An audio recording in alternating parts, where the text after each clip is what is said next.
if you were a black belt in conflict, what would that look like? What would that feel like? Welcome to the EQ Gangster podcast, where you will learn practical tools to grow your mental and emotional health and intelligence to be the best version of yourself, both at work and at home. It is real, raw, and transformational. The journey of emotional growth isn't easy, but it's worth it.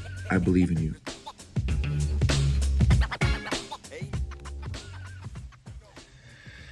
EQ Gangsters, what's up? This episode is going to be on conflict. How do you view conflict? What narratives, stories do you have around conflict? I am grateful for tactical pens. I am grateful for notebooks, black notebooks, like this one right here that I use to take notes. I'm thankful for my digital notebook. I'm thankful for hot water deals, electric kettles that make hot water. I'm thankful for mobile French coffee presses. I know, I never thought I'd be saying that out loud. I used a mobile travel camping French press in Israel, and I really dig it. I'm grateful for swamp stumps like I had in Florida phase of Ranger School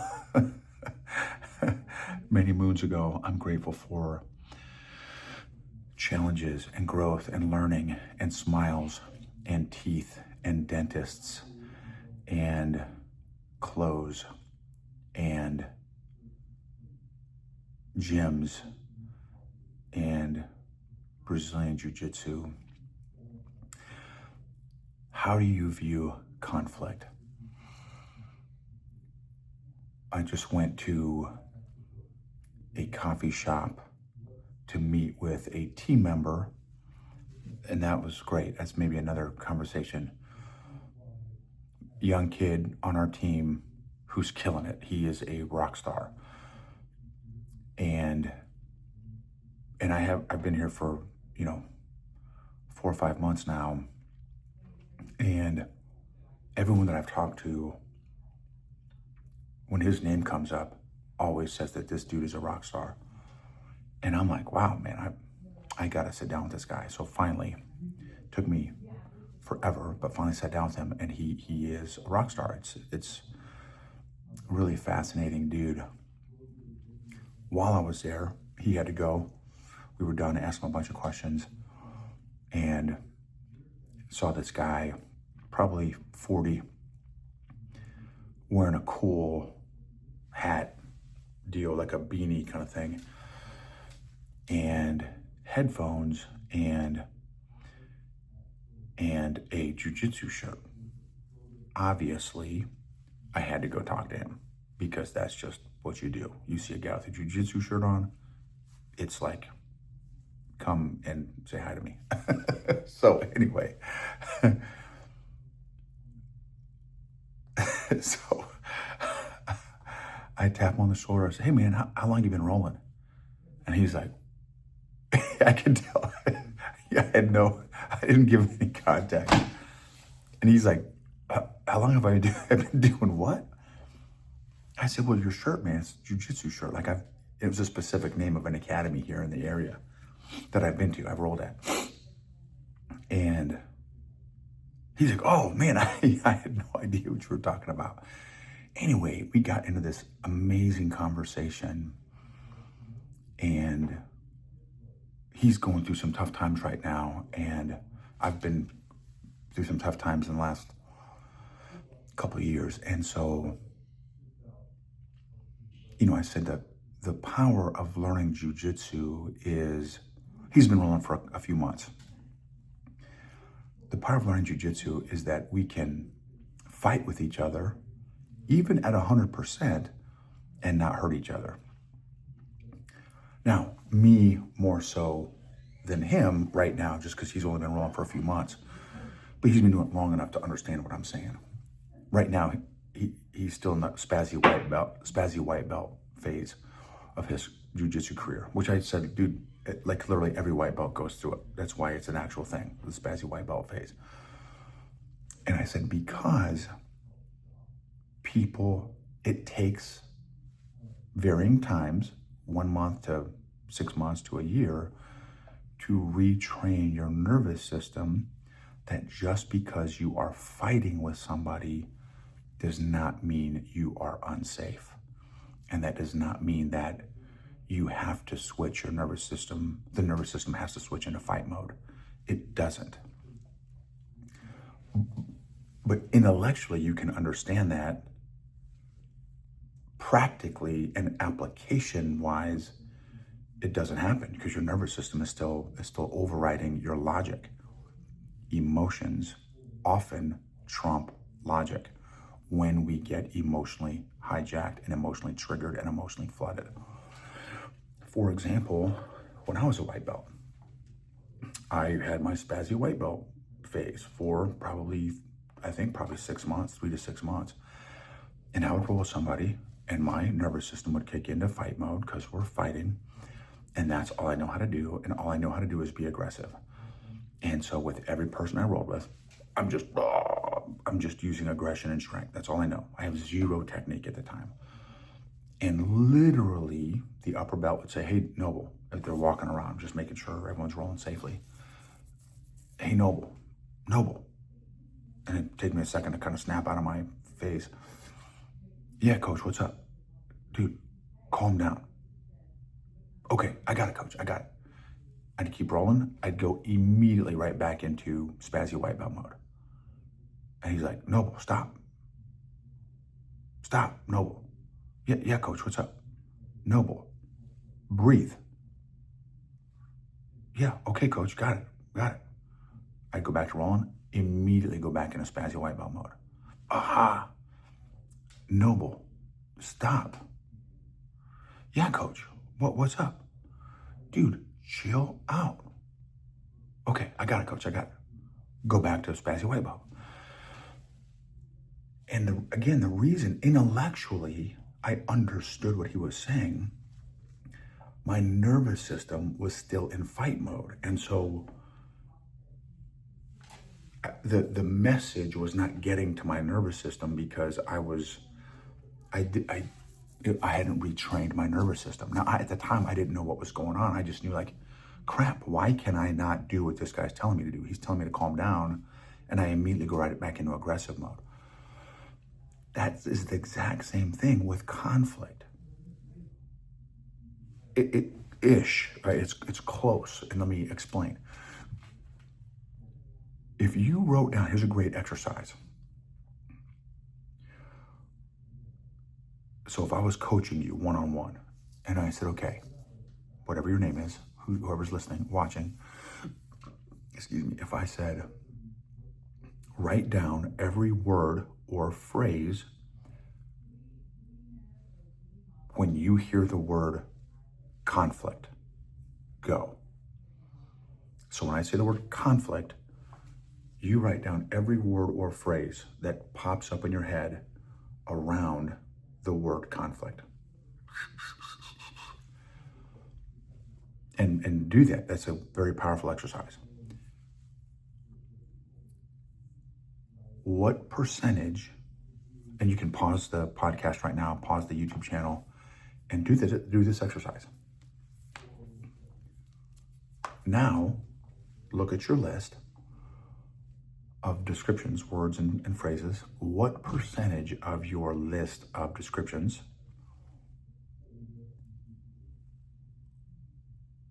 describe or express conflict in a positive light, in something that is productive? I'm going to go out on a limb and argue probably a very, very small percentage, if at all. I know for me, prior to EQ, my EQ growth journey, zero. I had no positive file for conflict. Now that I've learned how to do emotional jujitsu, and I've learned how to roll, Now when I fight with somebody, like this great dude that I met at the coffee shop at Onyx coffee shop, he's a great dude.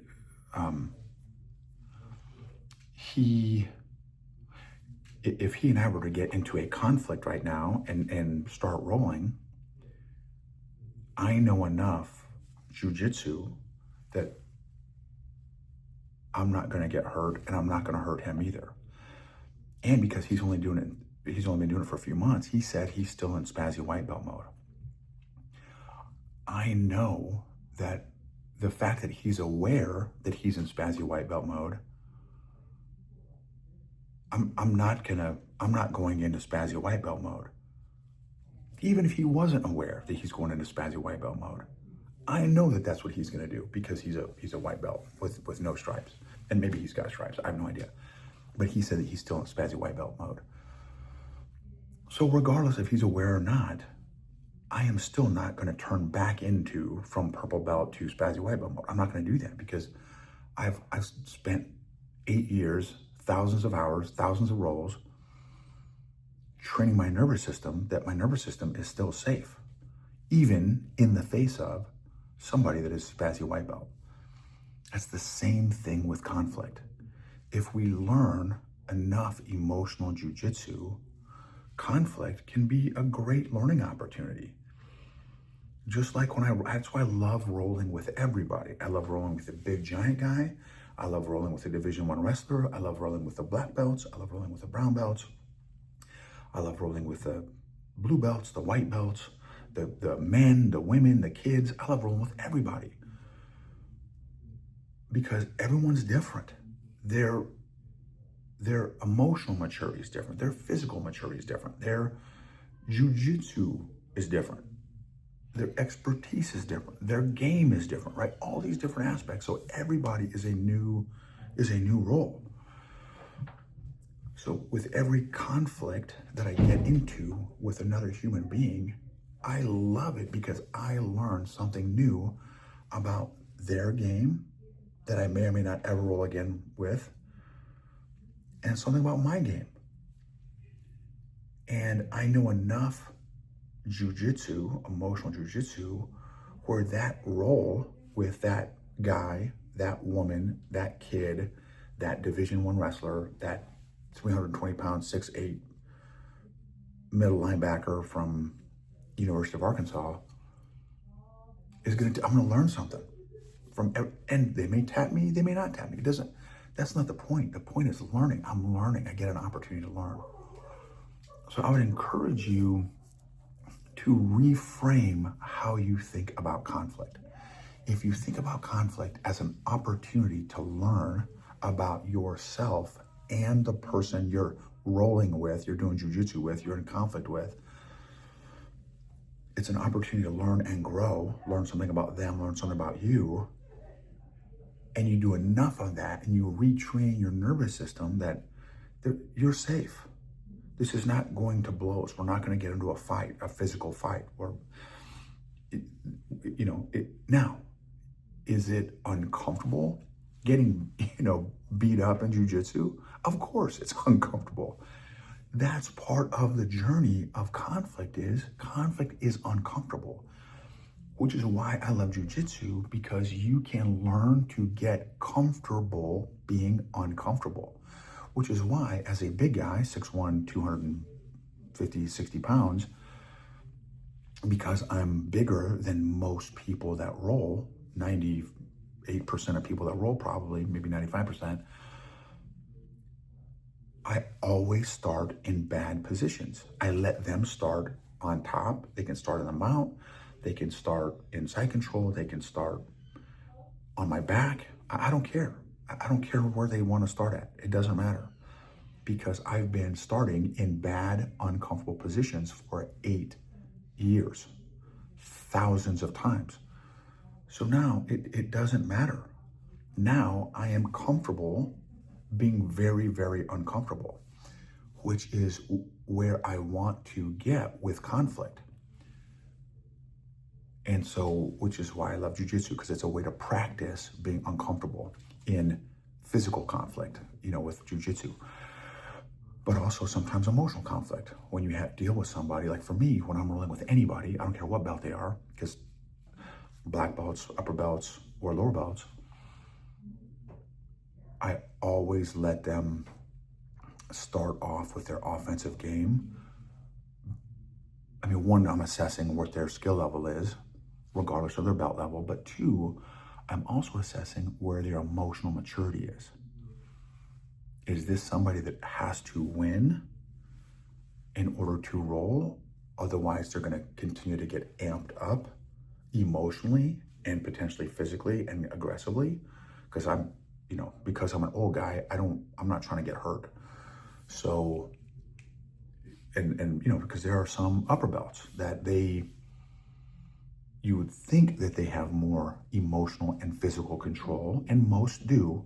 There are some exceptions that, because they're an upper belt and they've been doing it a long time, they don't like to lose, or they don't like to feel like they're losing, or they don't like to be controlled by another human being. And so if I can tell that their ego can't take, getting beat or controlled or tapped, then I'll just let them work their offensive game and I'll play defense. And for me, I just love rolling. I don't care if I tap, they tap. I don't care. For me, it's learning. That's what I love about it. So same thing with conflict. How can you change your approach and view of conflict? Not just intellectually and logically, but also emotionally. So maybe another part of the exercise of conflict is,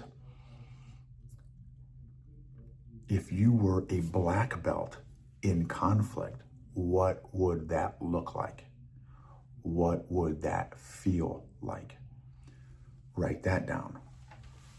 All the things that, okay, if I was a black belt in conflict, this is the behaviors that I would exhibit as a black belt in conflict. These are the emotions that I would exhibit as a black belt in conflict. And now you paint that picture for your brain, your head, and your heart. And now you work towards that. That's the goal. My goal is a black belt. I'm a white belt right now in conflict. My goal is black belt. Well, that's going to take time and intention and repetition. It's not going to happen just because you visualize it. Okay, I'm a white belt in jiu-jitsu, but man, I visualize being a black belt, so next week I'm going to be a black belt. It's not how it works. So anyway, give yourself patience, give yourself grace, and be intentional at reframing and rebuilding a healthy, productive file around conflict. Because if you are in relationship with another human being, personally or professionally, you will experience conflict. So, and another way to look at it is, who do you know who has a black belt in conflict? Or maybe a blue belt in conflict, or a purple belt, someone that's further along than you in conflict. Who do you know who does conflict well? That's a fascinating question.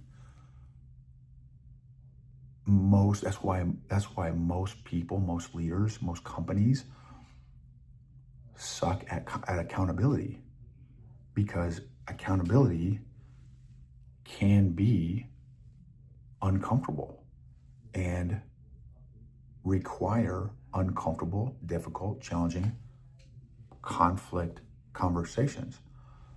If we reframe those conversations, discussions, as a learning tool for all parties involved, it can be a great thing. And you can move up in the belt levels of conflict if you're intentional about it. I also know people that have done 20 years of being in conflict and they still suck at it. So just because someone's been doing jiu-jitsu for a long time does not guarantee that they're great at it, especially if they haven't been intentional at learning and growing. If you feel like this episode resonated, would be awesome if you'd share it with a buddy, a coworker, a colleague that you feel like it might resonate with also. So And I'd love to hear some of your stories or journeys in this area of conflict as well.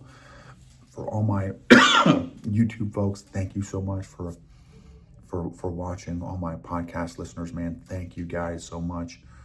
You guys all add so much value to me, and I'm super, super grateful for each and every one of you.